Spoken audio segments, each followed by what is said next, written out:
ហេតុអ្វីបានជាប្រទេសជាច្រើនហាមឃាត់ប្រើអាមីអាំងតើអ្នកដឹងទេថាប្រសិនបើអ្នកដកដង្ហើមចូលសរសៃអាមីអាំងម្ដង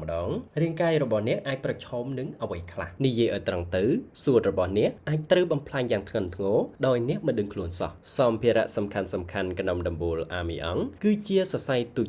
សរសៃទាំងនេះស្ដើងជាងសោះរបស់មនុស្សរាប់ពាន់ដងហើយភ្នែកមនុស្សស្ទើរតែមើលមិនឃើញនៅពេលដំបូលអាមីអាំងត្រូវបានកាត់បំបែកឬរុះរើសរសៃទូចរាប់លាននឹងហោះហើរក្នុងខ្យល់ដែលយើងមើលមិនឃើញសរសៃទាំងនេះនឹងចូលជ្រៅទៅក្នុងសួតហើយជាប់នៅក្នុងប៉ងសួតដែលជាកន្លែងបដូរអុកស៊ីសែននៅក្នុងរាងកាយបញ្ហាគឺរាងកាយរបស់មនុស្សមិនអាចបំបែកឬបណ្ដេញសរសៃអាមីអង់ចេញបាននោះទេតាមពេលវេលាវានឹងបង្កការរលាកនិងបំផ្លាញជាលិកាសួតជាបន្តបន្ទាប់ដែលអាចនាំឲ្យកើតជំងឺគ្រោះថ្នាក់ដូចជាជំងឺធូលីសួតអាមីអង់មហារីកសួតនិងមហារីកស្រទាប់សួតដោយសារតែគ្រោះថ្នាក់នេះអង្គការ International Agency for Research on Cancer បានចាត់ទុកថាអាមីអង់គឺជាសារធាតុបង្កមហារីកកម្រិតខ្ពស់បំផុតអ្វីដែលគួរឲ្យភ័យខ្លាចជាងនេះទៀតនោះគឺជំងឺអាចលាក់ខ្លួននៅក្នុងរាងកាយរយៈពេលយូរណាស់សរសៃអាមីអង់អាចនៅក្នុងសួត20ទៅ40ឆ្នាំមុនពេលរោគសញ្ញាចាប់ផ្ដើមបង្ហាញក្នុងអំឡុងពេលនោះវាដូចជាក្រដាសខាត់ទូចដែលបន្តការកកិតជាលិកាសួតធ្វើឲ្យការខូចខាតកាន់តែធ្ងន់ធ្ងរឡើង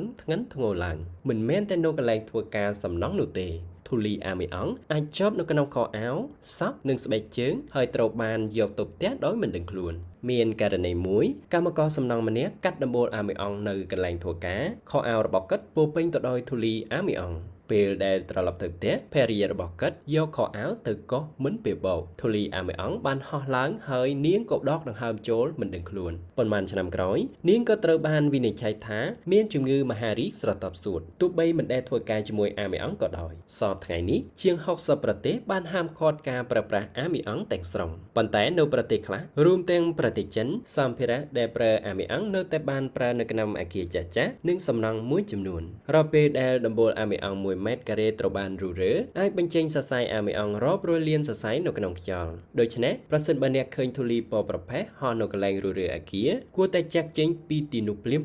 ព្រោះវាអាចមិនមែនជាធូលីសំណង់ធម្មតានោះទេប៉ុន្តែវាអាចជាសរសៃអាមីអង់ដែលកំពុងតែស្វែងរកមនុស្សថ្មីដើម្បីបង្កគ្រោះថ្នាក់តើដំបូលផ្ទះរបស់អ្នកនៅប្រើប្រភេទអាមីអង់នេះដែរឬទេ